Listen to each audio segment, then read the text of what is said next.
চায়ের সাথে কি খাইছি মামা? আমার চায়ের সাথে খাইছিলাম সিঙ্গারা। প্রচুর টেস্ট না?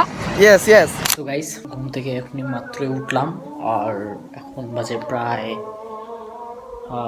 4:30 মেবি। সো এখন একটু বাইরে যাওয়ার প্ল্যান আছে আর কিছুক্ষণ পরে একটু ফ্রেশ হওয়ার পর আমরা যাব বাইরে। অ্যান্ড বাইরে যাওয়ার মূল কারণ হচ্ছে গাইস, মানে আজকে আমি মেসে কোনো মিল চালাইনি অ্যান্ড যার কারণে বাইরে গিয়ে কিছু আমাকে খেতে হবে। So let's start our video. কালের মিষ্টি রোদে আজকে বেরিয়ে বললাম।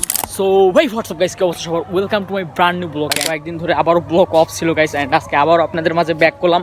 সো আজকের ব্লগটা হবে যে আজকে আমরা যাচ্ছি বাংলার হোটেল বলা চলে। সো এখানে গিয়ে কিছু খাবো অ্যান্ড মানে সারাদিন আজকে আমি মিল অফ রাখছিলাম। সো যার কারণে আজকে আমাকে হোটেলে গিয়ে খেতে হবে। So let's start our video.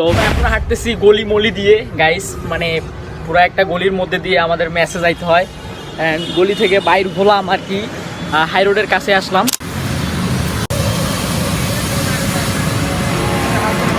And সামনে হচ্ছে আমাদের সেই বাংলার হোটেল। শহরের মধ্যে এখানে কয়েকটা হোটেল আছে, যেটা হচ্ছে গ্রামের মতো আর কি হোটেল গাইস। সো ওইখানে আমরা যাবো অ্যান্ড যাওয়ার পর এখানে কিছু খাবো। তো গাইস, হোটেলের সামনে আসার পর হঠাৎ করে বড় ভাইয়ের সাথে দেখা। সো হোটেলে আমরা ঢুকে পড়েছি গাইস, এটাও বসে পড়েছি। আমার সাথে আছে আমার এক friend. Hi bro. Hi. And first time order দিলাম হচ্ছে একটা চা, দুধ চা।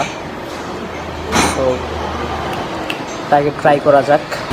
আমাদের অর্ডার আসতেছে গাইস, জাস্ট ওয়েট। হচ্ছে চা। অলরাইট গাইস, মানে খাওয়া দাওয়ার পর আর কি বাইর হইলাম। আজকে মানে একটা ইউনিক খাবার খাইছি। ইউনিক খাবারটা হচ্ছে গাইস চায়ের সাথে আর কি, মানে সিঙ্গাড়া। তো এটা আসলে অনেক সুন্দর। আর অ্যান্ড এই সুন্দর বিকালে আমরা খাইলাম হচ্ছে চায়ের সাথে কি খাইছি মামা? আমার চায়ের সাথে খাইছিলাম সিঙ্গারা। প্রচুর টেস্ট, আগুন খেলে বারবার খেতে মন চায়। সো গাইস, আজকের মতো ব্লগটা এখানে শেষ করতেছি। দেখা হবে পরবর্তী কোনো ব্লগে। ততক্ষণে ভালো থাকবেন, টাটা, সুস্থ থাকবেন, বাই বাই। ভালো থাকবেন।